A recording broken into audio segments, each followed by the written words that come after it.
In the 21st century, those who change the world are those who change the culture.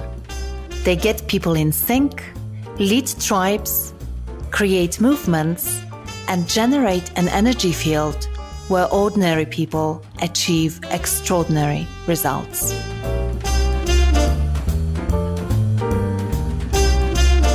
Yeah, in terms of culture, I think what we're saying through opportunity is that, since purpose is at the heart of this, at the core of what we're trying to do, and as you say, there's a balance of business and others we can get into. At the core of this, it's really about making a difference, and being a stepping stone for people, giving them opportunity that really infuses everything we do, and I think that's quite powerful. Our culture is about giving chance, giving opportunity for people who need and want to be different. This episode is brought to you by Time, Etc., an award-winning virtual assistant company for entrepreneurs. If you are a freelancer or an entrepreneur like me, and you feel like you could do with some extra help from a virtual assistant, Time, Etc. has a very generous offer. It's exclusive for the listeners of Culture Lab, and you can try an assistant for 2 hours completely free of charge. To take advantage of this opportunity, go to www.timeetc.com/culturelab. That's www.timeetc.com/culturelab. Or you can just click on the link in the show notes. I'm Aga Bayer, and this is the Culture Lab podcast, where you will find ideas and inspiration on how to harness the power of team and organizational culture. I talk to leadership thinkers, culture experts, entrepreneurs, and all sorts of movers and shakers, and together we explore the fascinating topic of culture, leadership, and personal growth. If you like what you hear, subscribe to the podcast on iTunes. Or better yet, write a review on iTunes and share the podcast with your followers and friends on social media. For more, check out our archive at www.agabayer.com/podcast. Hello and welcome to episode 35.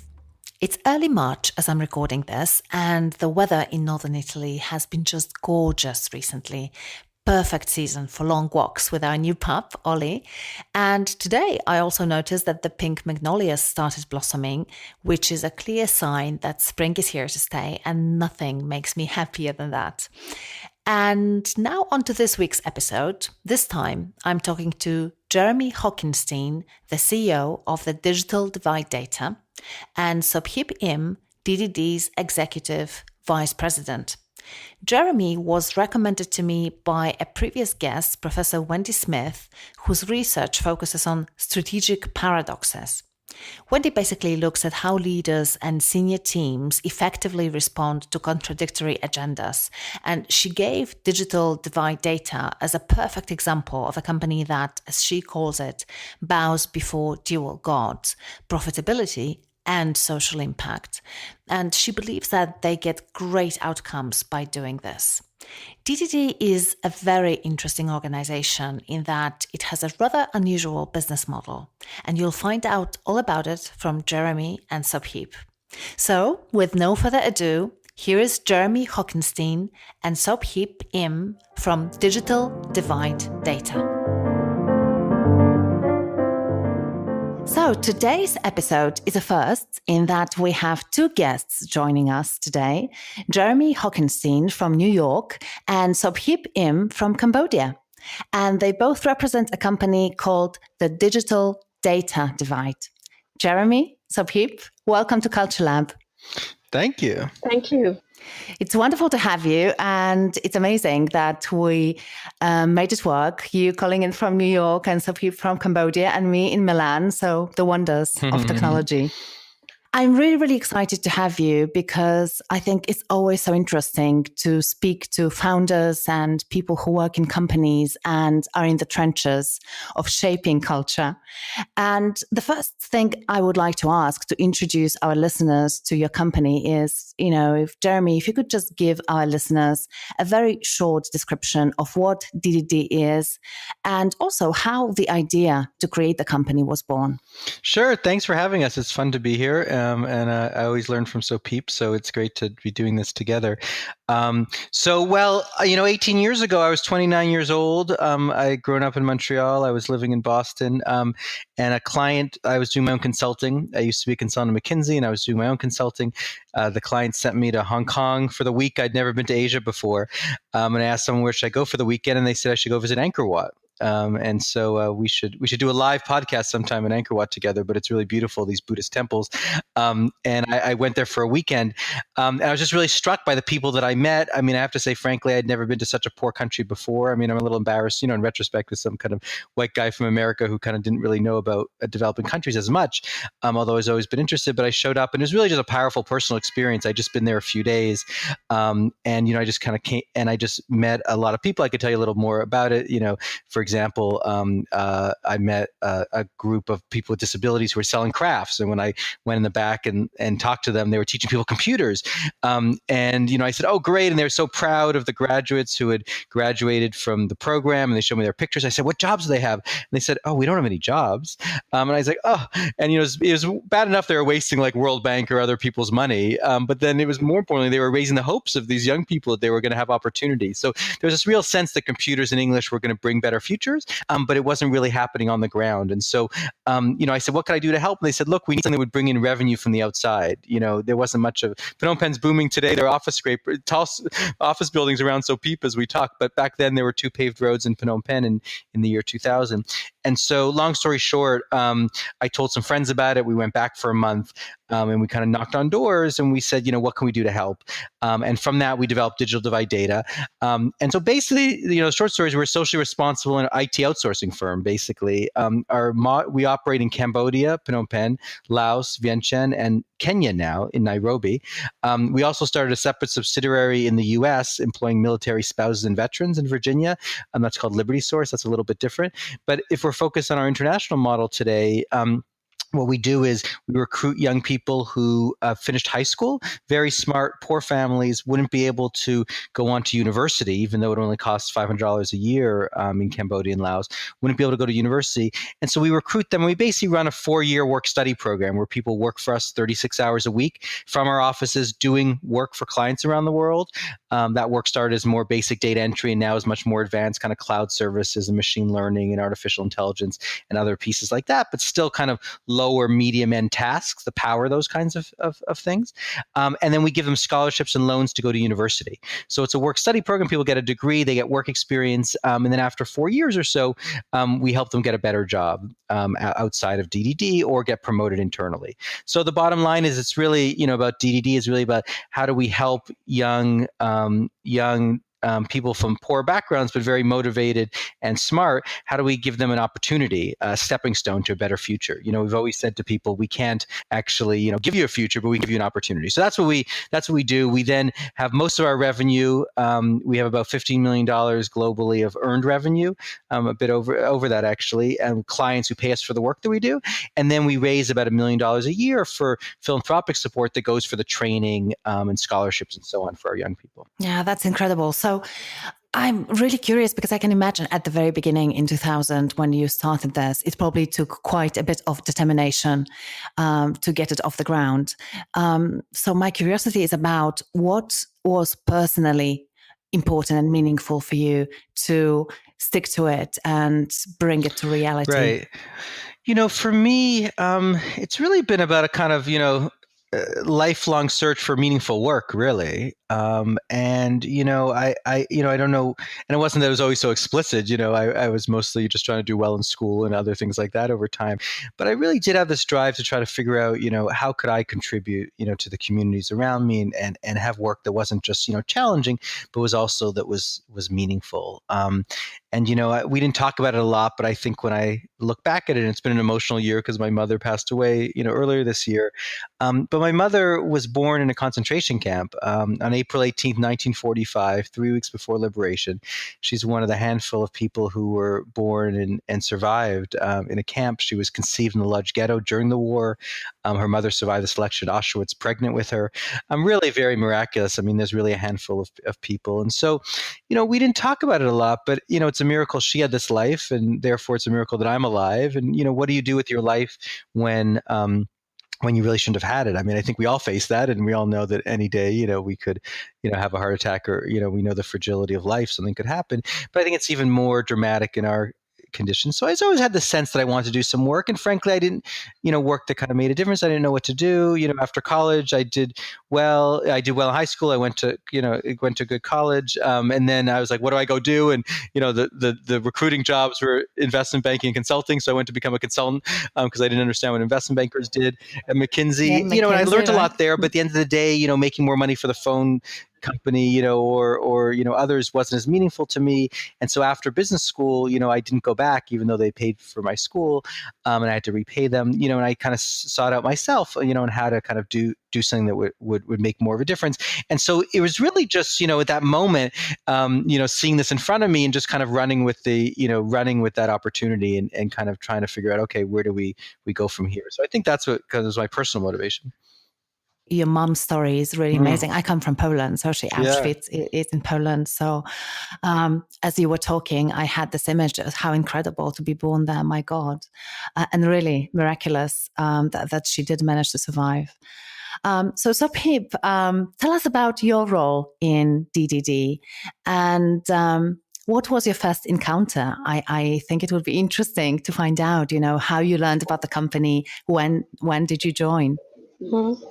So my encounter with DDD, I joined DDD as an associate in 2004. But before that, I wanted to bring back to my childhood that I was born and raised in Battambang. It's around almost 3 kilometers from Phnom Penh, where I'm living right now. But when growing up, the road, like Jeremy said, even 2001 is only 2-pay road in Phnom Penh. So going between like Phnom Penh and Battambang, it's a long way. It could be a day trip, and it's quite an adventure if you have somebody to travel from the province to Phnom Penh city.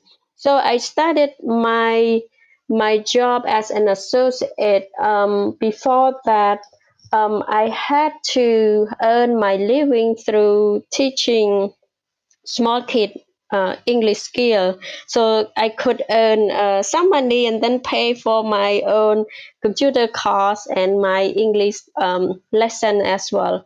I started learning English properly in early 2000 when I already graduated from high school in 99, and I spent 2 years in teacher training school, because when I was growing up, that's all the job that I could see around me. I have relative who are teacher, and my mother is now retired. She was a primary teacher at public school. My dad, who passed 1.5 years ago, he was like mechanic at local factory.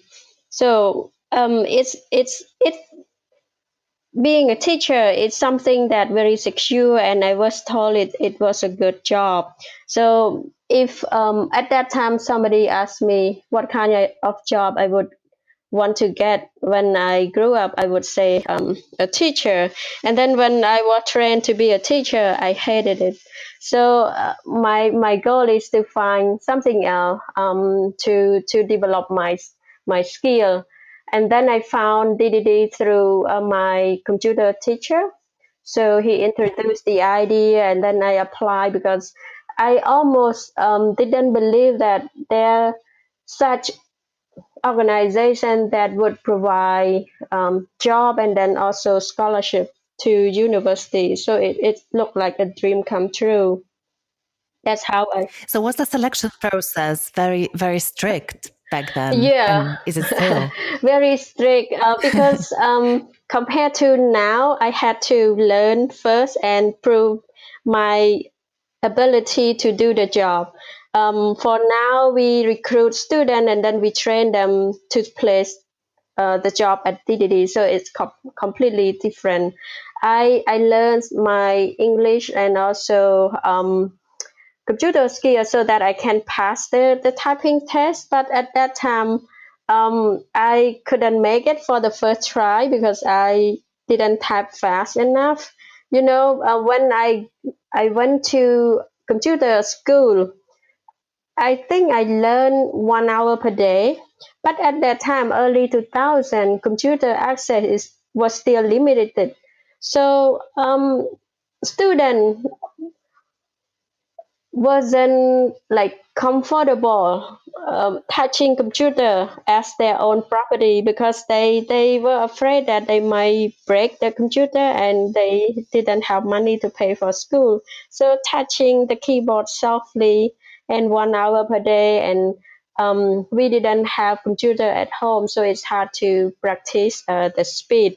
But I did pass for the second try. The funny story is that one of my classmates really wanted a job at DDD, and she wouldn't go if I didn't accompany her for the test. So I decided, Right. okay, be a good friend and accompanied her to the test. And at the end, she didn't make it, so DDD selected me. So I got a job. Oh, Yeah. wow. So you got a job instead of her. Yeah. That's a funny story Yes. indeed. And all these years after, you are still there. So it's been quite a long journey for you. So I wonder, when you look back on this journey, how would you say did DDD and working with Jeremy and the whole team shape you as a person? Mm, I wanted to start with my own parent because my mother was a teacher, so it's all about rule, principle, doing things right, be a good model. While my dad, he he was like relaxed and he wouldn't care much about how people would judge him. So he would be on his own. He wanted to do what he wanted to do. So I'm kind of in the middle.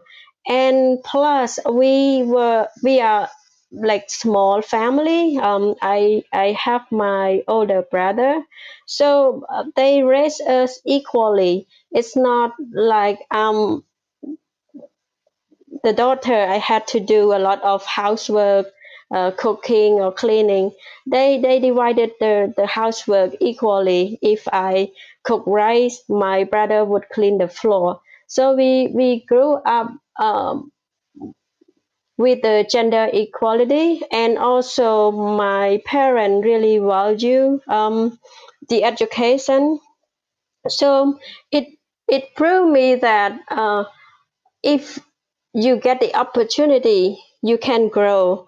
And the same thing to DDD. Even I joined it in 2004, seeing Jeremy really sincere how he wanted to create better life for youth in Cambodia.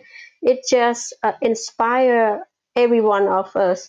Uh, since then and now, uh, like at that time I didn't have chance to work with him, but it's always excited to see our CEO show up and provided motivational speech, how DDD established and it stay with us forever. whenever we have up and down situation at DDD, we look back why we established DDD, and the social mission always hit our core heart feeling that we came here for a reason. Yeah, absolutely. There's one thing on your website, and I'm going to butcher it probably because I don't have it in front of me at the moment, but you say that talent doesn't know boundaries and opportunities shouldn't either. And that really touched my heart so much. So I can imagine that it must be quite motivating for people who work for DDD as well to have this mission and that purpose. But I'm assuming here, so I wanted to ask you, what do you think gets people jump out of bed in the morning, if they do jump out? But I assume that some of them at least must feel excited in the morning to go to work. What is it? Is it the mission? Is it something else? I still believe that it's go down to our core social mission. That's the reason DDD exists. Even the business have to perform, but it's the value that people come to DDD, either experienced professional who join DDD is because our social mission, and also our youth in the program also come through DDD through this social mission. So it's social mission to me. I wonder, just to help our listeners to understand how people's lives are being transformed through the work that you do you have any personal stories of people who worked with you and for you that you find particularly moving and inspiring? So somebody I know very well. She's also from Battambang. Her name is Radi Rose. She now serves as senior project manager at DDD Cambodia. She managed a large and complex project for us here. So the story starts with her. She grew up in a bigger family than mine, and her mother is a very strong personality and also a strong woman. She managed the whole family. She earned a living by selling clothes in the market, and her two daughter, Radi is one of her daughter, have obligation to help her sell clothes in the market, while all I think all elder brother or younger brother can go to school without the need to have a mother sell clothes. So she didn't have an opportunity to get the same education as her brothers did. Her older sister had to quit school, but for her, she also went to school, and when during free time, she spent all her free time helping her sell clothes at the market. But she promised it herself that the life of a seller at the market is not what she wanted to do for the rest of her life. But at the same time, she had to be a good daughter, help her mother sell clothes. And her mother want her to continue to be a seller, not to continue university. But she made a bet with her mother that if she could pass high school, would she promise to let her go to university. So finally, she spent her like free time when there's no customer. She read books, she prepare for school so that she can pass. Fortunately, she passed high school, and her mother have to keep the promise and send her go to school. And she found DDD. She spent about 3 months learning computer programs she never touched before. She learned English, and then she passed our test and become associate. She learned fast. She become quality lead, and then got the promotion to be project coordinator and now senior project manager. She actually left DDD for a couple of years now. She's back because she still like DDD a lot. So that's one example of the opportunity that DDD have, regardless the background. Once they got their foot in DDD, it's the opportunity, it's personal commitment, but also we need chance, we need opportunity for people to shine. Like talent has no boundary, but also personal commitment also make a difference. When somebody have a clear purpose, what they don't want to do, they don't want to grow up in that kind of form, they have commitment to change themselves. And I understand that your company gives that opportunity for people where they can actually pursue those things that they want for themselves and ultimately also for their families, I suppose. Definitely. That's a wonderful story. Thank you for sharing it with us. And I'm wondering, because you described a little bit your family, telling us that your mum was very fair in dividing chores at home. So your brother was treated in the same way as you were treated. So I'm curious, culturally in Cambodia, is it an exception, or are most families operating this way? I think it's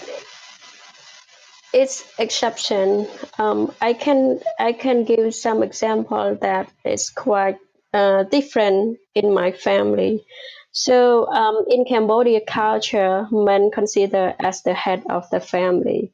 So a father would come home and then mother or children prepare food and then wait for him to be ready, and then they can eat all together.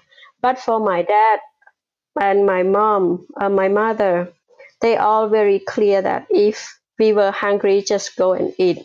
There's no need to wait. Just eat whatever on the table, making sure that we eat.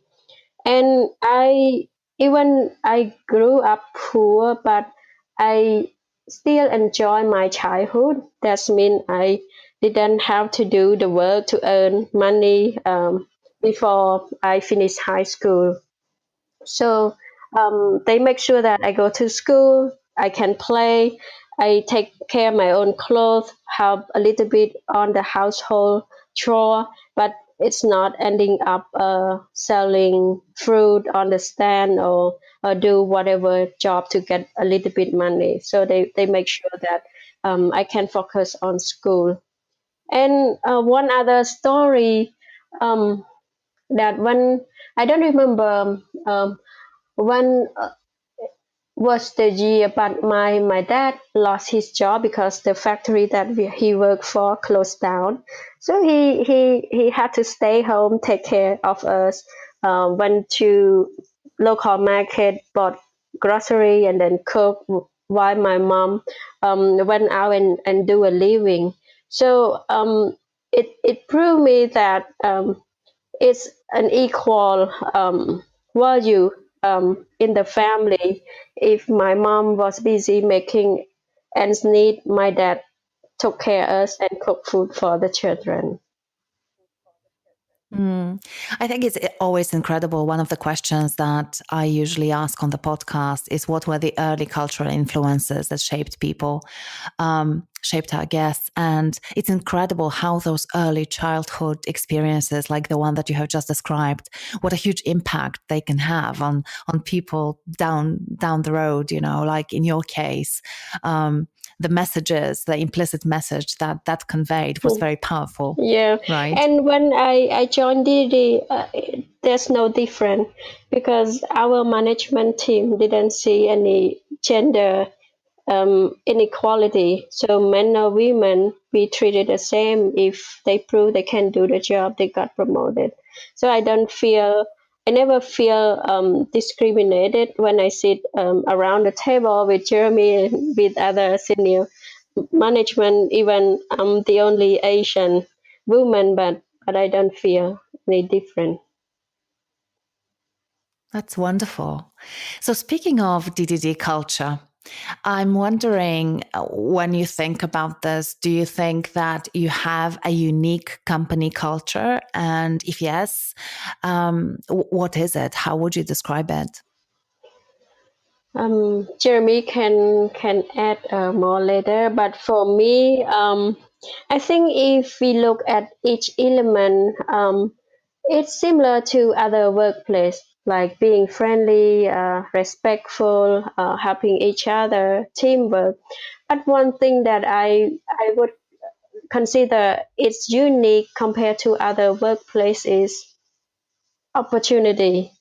So we can say we are respectful, we are friendly, we commit to work, but it's all about opportunity. When people join DDD, even they are from wealthy background, they already know what they are doing, but they come to DDD to do different things. Like Jeremy said, doing a meaningful work. They might spend like 20 years, 30 years making a lot of money in the corporate for profit, but at DDD, it's opportunity for them to do different things. Why our underprivileged youth come to DDD for opportunity to learn and grow. So our culture is about giving chance, giving opportunity for people who need and want to be different. This episode is brought to you by Time Etc., an award-winning virtual assistant company for entrepreneurs. I started using Time Etc. a couple of months after I established my own consulting business. I reached out to them because, like many entrepreneurs out there, I felt completely overwhelmed with work. I was putting in incredibly long hours. I wasn't sleeping enough. I was working on the weekends, and yet it seemed completely impossible to get it all done. It got to a point where I knew that something was going to give sooner or later, so I decided to get some help. Initially, I started working with one Time Etc. assistant, and I quickly realized that it made a huge difference. So many things were taken care of, from scheduling appointments to arranging travel, updating my website, formatting documents. It saved hours of time that I could spend serving my clients, recharging my batteries, and simply enjoying hanging out with my loved ones. As my business started growing, my team grew too. Now I have 3 assistants, and honestly, I can't imagine my life without them. Time Etc. has a very strict selection process, so the assistants working for them are extremely experienced, capable, and motivated. What I also love is the fact that Time Etc. creates the opportunity for really talented individuals to be location independent or to work from home. It's always been an important thing for me to work from wherever I wanted, and I love the fact that my team has the same opportunity. If you are a freelancer or an entrepreneur like me, and you feel like you could do with some extra help from a virtual assistant, Time Etc. has a very generous offer exclusively for the listeners of Culture Lab. You can try an assistant for 2 hours completely free of charge. To take advantage of this opportunity, go to www.timeetc.com/culturelab. That's www.timeetc.com/culturelab. Or you can just click on the link in the show notes.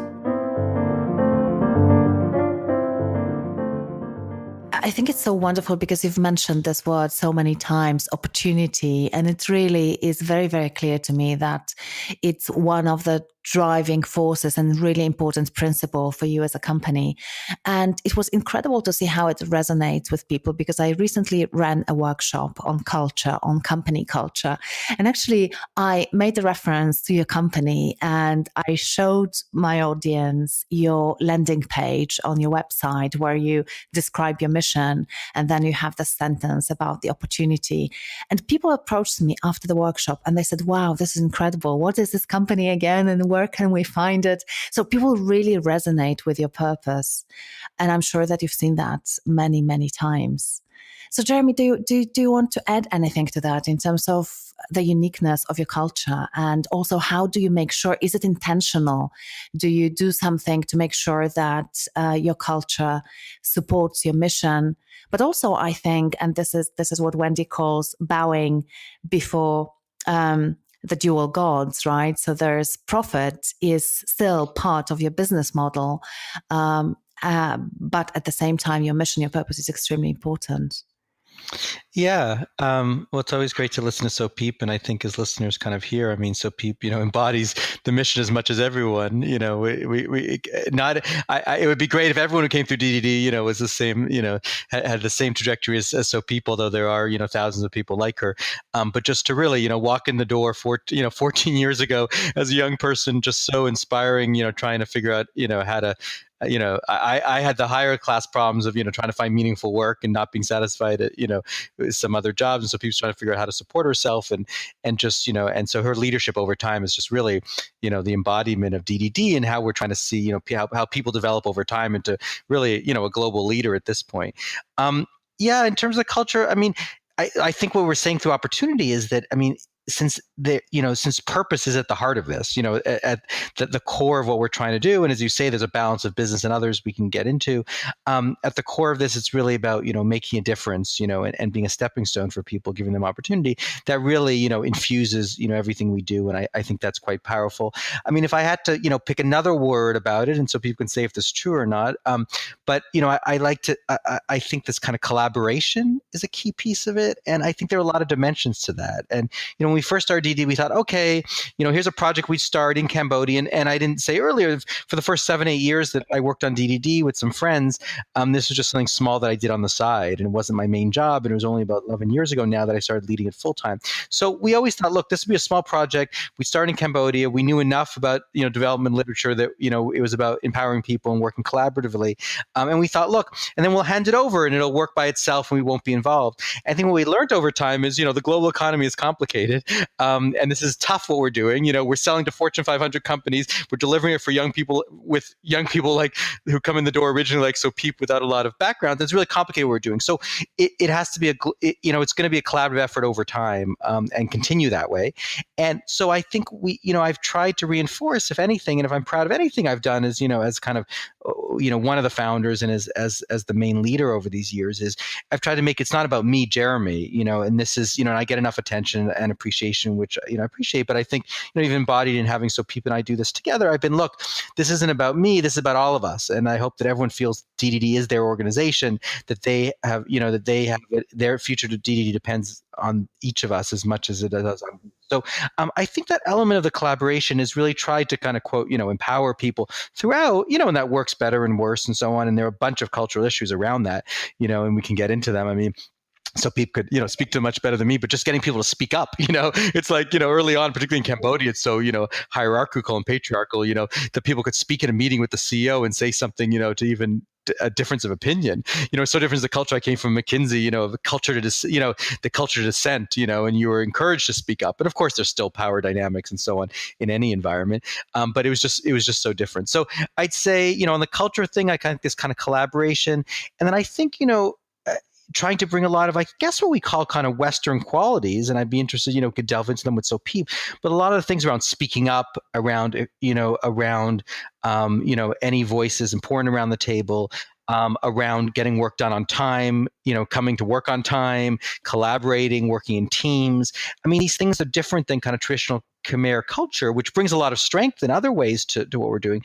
But I'd say it's kind of, in a way, bringing this kind of global, mentality. And I've wondered sometimes on, are we imposing that on local employees there, so we've tried to balance those pieces. But I'd say, we've brought to Cambodia, and I think what's most powerful for our employees who come in the door and when they walk out 4 years later is really his professional experience. And so, when people come to DDD, they say like, so people like, oh my God, I can't believe someone might sponsor my education. Is this really true or not?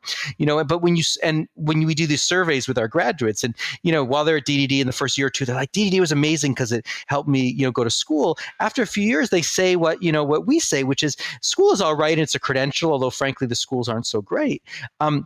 there. But what really is valuable is coming to work on time, is the professional experience. And I think that's a big part of the culture, which is like, we're professionals, we're getting this, done together. So there's a bunch of pieces of that, and, we could delve into some different ones, or, as you want. First of all, I'm really, really curious. What is your advice to people who work in the Far East or Southeast Asia? I had an experience working on a client project in Myanmar, and I know that sometimes it can be very, very challenging to encourage people to speak up. Yeah. So I'm really curious, what worked for you? How did you do that? I don't know. I guess it's not rocket science. I think it all comes down to personal relationships. We should ask Sopheap in a second. I think as they got to know me outside of work, they got to know me as a person.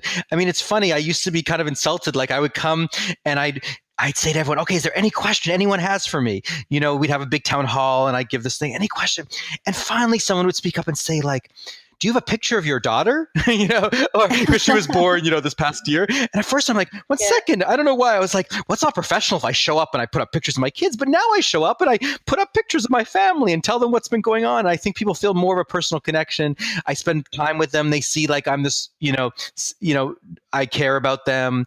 I'm interested in them. I want, and so I think just as people become more comfortable with you, as a person, like anywhere, and then, I try to make jokes about it. I try to, explain how that's important. I think it's just kind of a comfort level around that. So I don't have any master, secret answers to it. But I think it's just this kind of personal, being comfortable, seeing you as a real person, getting to know you in smaller groups. I mean, so people, what would you say? What have you seen over time? What has led people to kind of speak up and take more leadership? I totally agree with you in terms of building a personal relationship.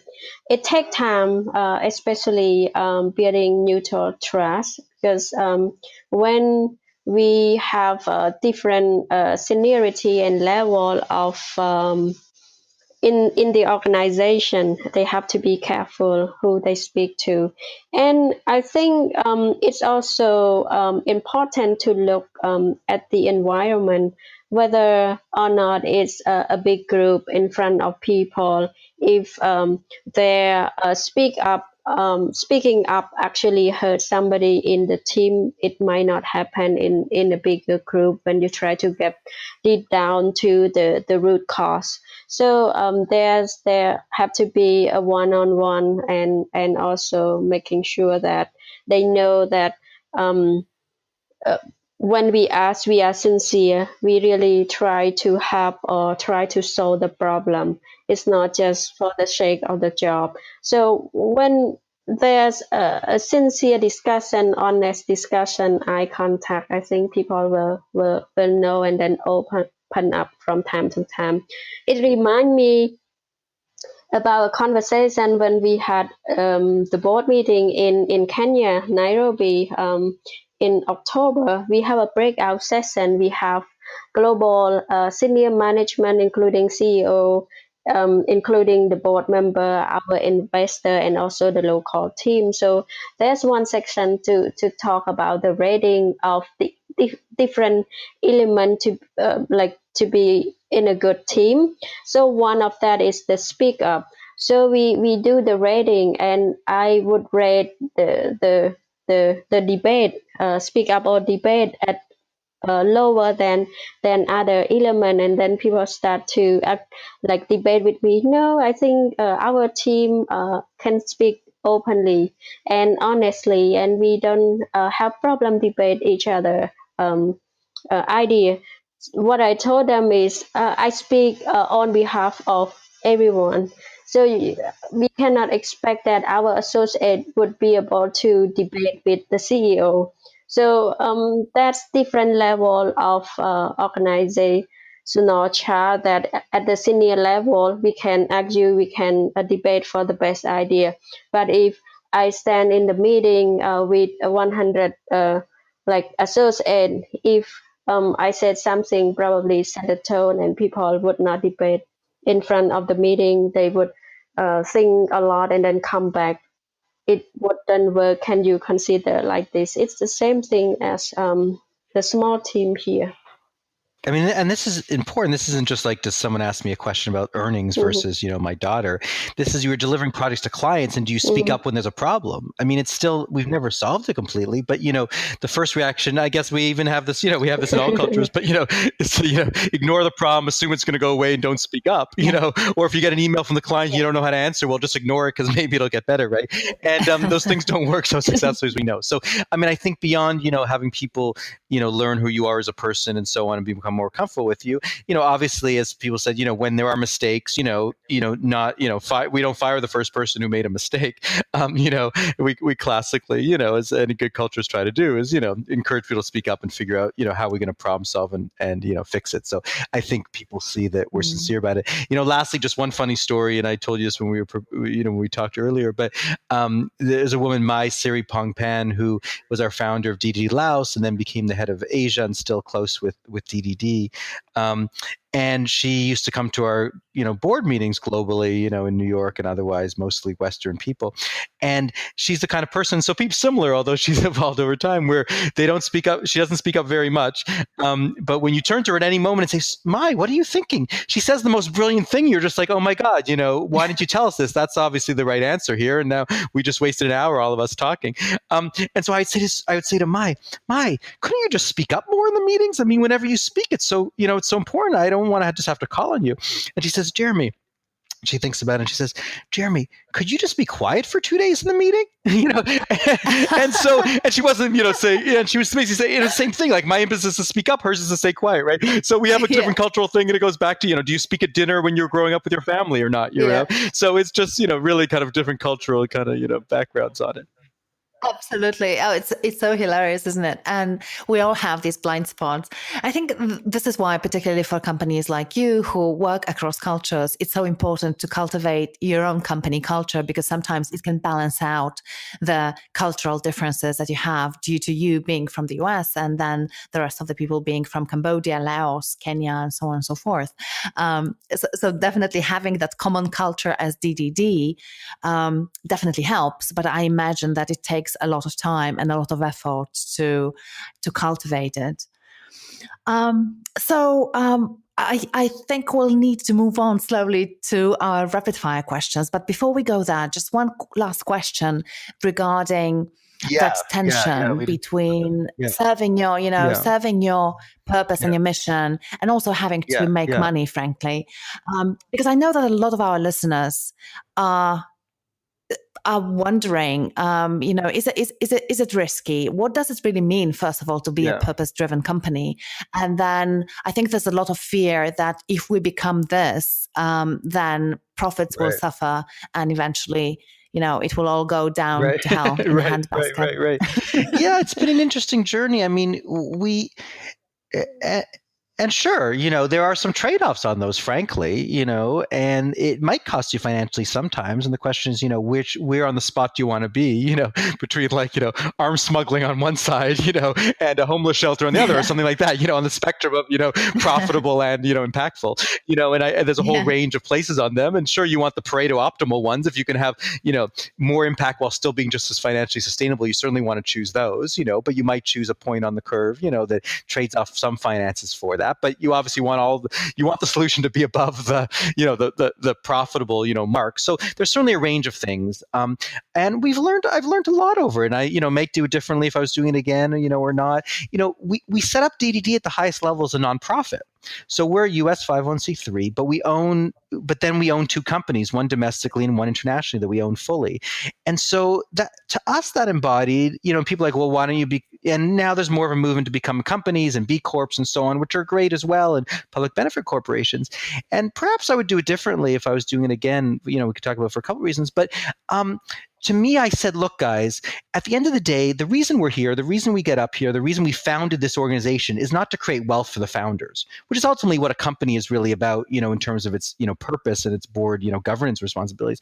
That goal wasn't to be as profitable as we could. The goal here is to have to create opportunities, as so people saying is in the culture. Mm-hmm. Now, we said from the beginning, in order to do that, we're not going to be here tomorrow if we don't make enough money to pay our bills, right? And so we need to be profitable, sustainable, and so on. But frankly, it's been a tension in those messages. I think in the early days, if you showed up at DDD, you'd be like, oh, here's a nice nonprofit helping some people that has some kind of quote earned income. If you show up today, you're like, oh, it's kind of like I'm in Bangalore, India, but it has a social impact.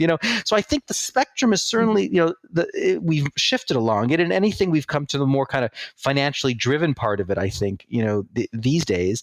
But it's certainly kind of, a balance on those, and how you proceed in terms of the mission and the business. One story around it is, I'd always use the language of we're a family, we're here together, we're a global family at DDD and so on. And so people's like, Jeremy, stop using that. If you're a family, you're never going to fire your mother, or maybe you fire your brother if you get in a fight or something. But you're like, but then I'm like, guys, but it's merit based, and we do let people go for performance, and here's your ratings, and here's your bonuses and stuff. And so he was like, that's not how you run a family around here. She kind of lets me call it a community now or something like that sometimes. So I'm like, well, of course, so that's the kind of, pieces of, it's confusing to people, frankly. Are you a business? Are you a nonprofit? And so on. So we've tried to basically just try to reinforce both of those. I'd say at my level as a CEO, it's easy. This is obvious.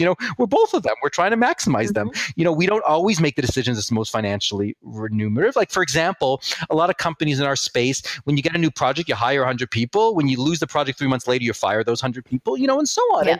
And ultimately, maybe you create more jobs because you're doing that, but it's a lot of turmoil in people's lives, like people like Sopheap and Roddy who come in the door, and we're trying to bring some stability and also be a stepping stone for them. So we don't lay off and fire people on kind of ups and downs, and that costs us sometimes, financially. Now, if we have no work for 200 people, we're not going to survive very long, right? And we've had a few stretches like that, and then we kind of encourage some people to leave. We take, we do a few kind of, do things like that, but we're not as kind of ruthless, on that piece as a balance on it. On the other hand, we let people go who are, too far down on productivity.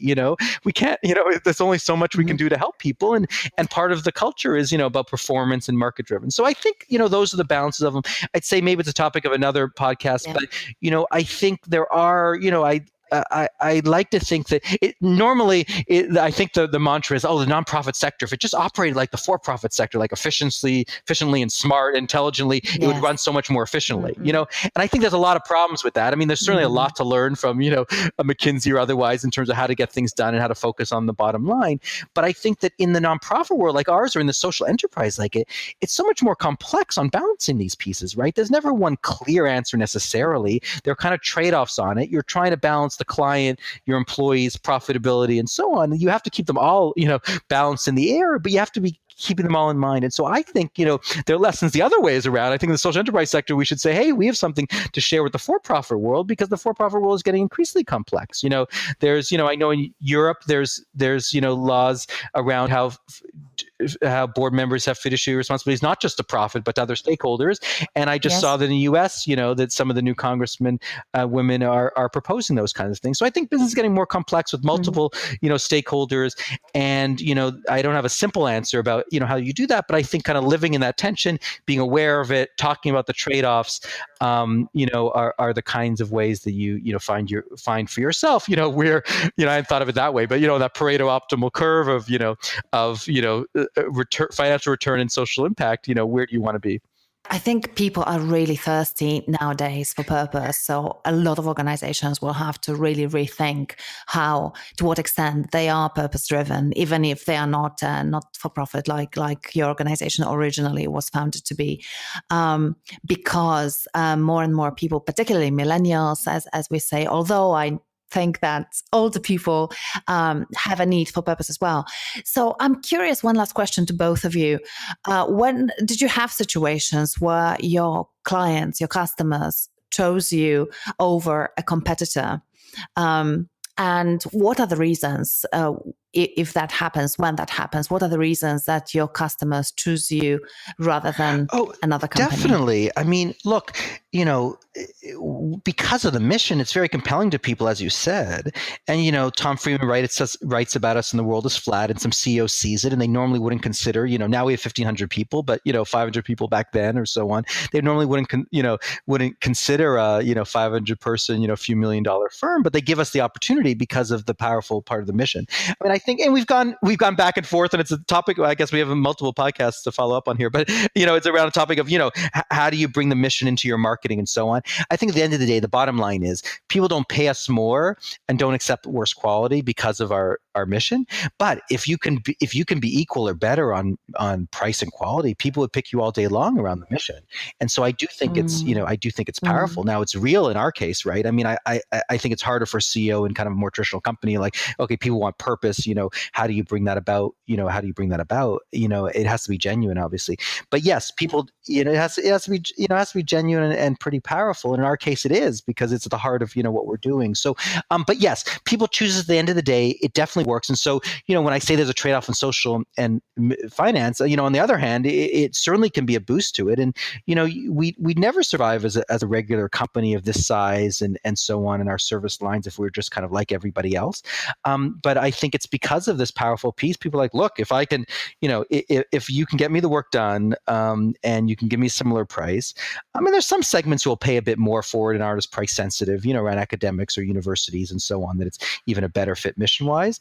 But if you guys can be similar in price, we don't need to pound you for the last penny, but if you're fair in terms of your pricing, and we know that by giving you this work, we're helping the employees we're working with. I mean, the issue with outsourcing industry is that in general, look, it's been a very good thing in terms of creating opportunities for deserving people globally. It's a controversial topic, but people everywhere have the rights to, have the opportunity for incomes. And I think that's been great. The question is, at the end of the day, is just the companies who are the clients benefiting or the employees benefiting? There hasn't been much of a focus on that. We had a senior leader who was, president of DDD, and he had run a large, he was very senior in a large outsourcing firm with 20,000 people he managed, and the impact on people, it was like surprising to me. He's like, oh my God, we would never talk about the impact on the people. It was like more of a trade-off of like, do we want retention levels? There's huge turnover. What do we do about that? Well, is it costing us too much versus training, retraining? And there was never talk like, well, what about the people and how is it, impacting them? So I just say that I think that a genuine mission is very compelling to people, and certainly can, I think, be a boost on the sales side, and revenue, for people in even traditional companies. So we have a section on the podcast that I call rapid fire questions. And basically it's 5 questions in rapid succession. We have 5 of them. And the first one is, how do you define organizational culture? Sopheap, you need to answer these.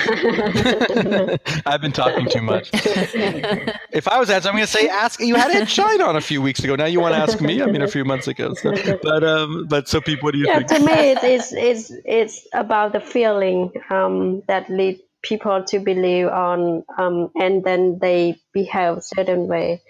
For me, it's all inclusive, all the element around the people, the way things are doing. So it's a feeling to me for culture. Mm-hmm, mm-hmm. Yeah. And what would you say are the signs that a company culture needs some work or even a major overhaul? Perhaps you observed some of your competitors or companies around you that you thought, oh, they need to work on their culture a little bit. I want to point back what we just discussed about speaking up. I think there will be some work to work around culture if people try to hide mistake, and it's they feel afraid of being blamed or point out that they make a mistake. So I think that would need some work. And also, if the work environment is very hostile and people harass, people abuse, and there's always frustration. And also, if people come to work and look forward to go home, feel exhausted every day, there's something wrong in the culture. Oh, I love that. Yeah, totally agree. So do you admire any companies for their culture? And if you have some favorites, then why? For me, Patagonia.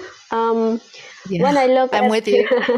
when I look at the company, they start very upfront what kind of people they look for. So they are like sportwear company, outdoor company. So they want somebody to join the team who love nature, who like to go out, who treat the product as they are and customer, and also treat work as a play. So they start very right at the beginning of who they are looking for, and they don't use any corporate hunting company. They work through their personal relationship, but they take time to get to know personally, so that they make sure they bring the right people on board. Well, I look at that. I mean, you talk about the power of culture and social mission. Sopheap in Phnom Penh is admiring Patagonia, right? And, and certainly, it's spread, whatever they're doing has worked globally. So. Yeah, it is incredible. And recently, they've made such a powerful move. And again, speaking of purpose, right, and what it means to be a purpose-driven organization, deciding because they got a tax cut due to a new regulation passed by President Trump, and so they saved 10 million thanks to that tax cut. And what they said is, we are going to invest that money in conserving the environment because we want to be responsible. And I think that's wow. I also just read that article as well. It's amazing that it's they use that fund. Yeah, it is, and it's just it just illustrates how important it is to be genuine, as you said, Jeremy, about your purpose and really walk the talk. And then people they don't just like your company, but they love it and they become fans and they really want to support you.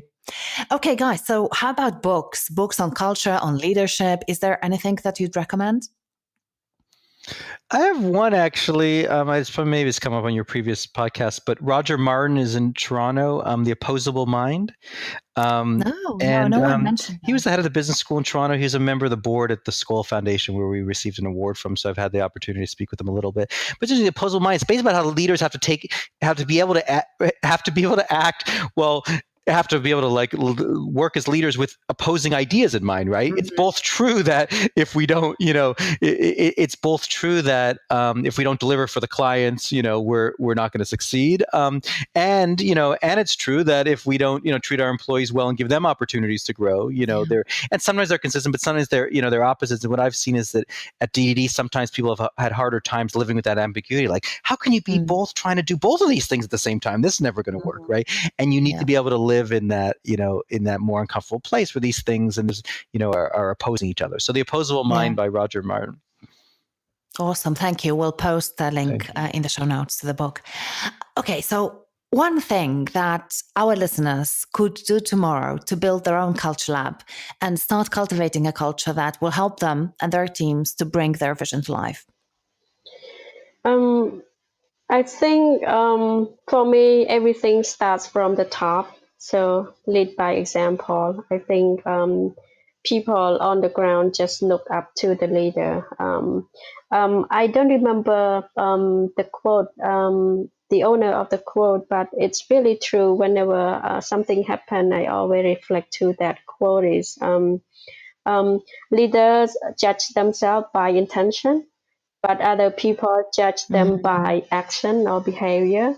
So even we have the right intention, but we use the wrong approach, the wrong time, and it impact people, and it multiply the impact.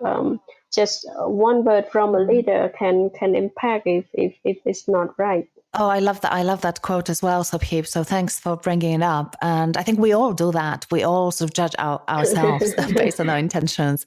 And I think we don't check in frequently enough what impact our actions actually have. And also we're not intentional enough, I believe, around that impact that we want to make. And asking ourselves, how do I want to influence those people's lives? What ripples I want to create? What waves do I want to create? Yeah, and if you were going to do one thing tomorrow related to that, I mean, I think, is sitting down in a smaller group with people, within the organization, just to have an open conversation about that. Like, what do they understand the vision to be? What are their visions, and so on. So, again, no magic answers here. Totally. May I add? a bit more. 15 years ago, it would be about me to come to DDD for opportunity, but for now, it's not about me anymore. Whatever I want to say, whatever I want to do, I will think about how it would impact the team. So it's always about people around me, and the team around me would be the first choice. If I say this, what's the consequence? So that's how my life at DDD transformed. It's about decision. It's about consequence of the action. And I know we're coming to the end, and I know maybe it's part of Sopheap's closing piece, but Sopheap, along that, I'd be interested, and I think it's come across a bit, but I'd be interested if you could express even more, like, how have you been most transformed? Like when you look at the Sopheap today versus 14 years ago, because I think it embodies kind of the transformation. How do you feel like you've been transformed as kind of a person and a leader? When I was in Batamong, I didn't like to be associated with people, so I don't like crowd. I would just stay by myself. But the job transformed me that I need to work with people. It's very hard to see people change from day to day, but at the end of the day, over a period of time, it would change the life. It would change how people think and act and also speak. So what I observe myself transform over the years, how I realized that I made a lot of stupid mistake when I first become a manager, because I was young, not enough experience, not enough training, not enough exposure. So when I had chance to travel, to meet people, to answer a tough question, I didn't have any answer. I would came back better prepared next time. And then I observed the team who around me would follow the same path. Based on my experience, I spent time to get to know individuals who were close with me. Also see the same transformation. They were quiet, they were not confident, but once you become friend or older sister or manager, you get to know each other and be open to talk about what's wrong and what they want to do. For me, it's all about experiment. If I often ask them, do you feel really exhausted doing this work, or do you know what kind of area that it makes you excited every day? So for me, I don't care about official title, but as long as the job that they can find them happy and not exhausted after doing it, and then it's the right role for them to do. So if the team work with me, oftentimes that they would rotate and do different things until they find the real love of the work. Yeah, which I think also what you have just said, Sopheap, it illustrates what you've mentioned before around your personal transformation, which is somehow you've made it less and less about yourself and more about others, right? Because even this question asking people, do you feel energized? Do you feel like it fulfills you? You focus a lot now about creating that environment where others can thrive and flourish in DDD. That's awesome. I can't think of a better way to close it. Thank you so much. I really, really enjoyed speaking to both of you. I really appreciate you making the time. It's quite late in Cambodia. So thank you, Sopheap, for staying awake and in the office for us to have this conversation. And Jeremy, thank you for waking up early, because I know it's quite early still in New York.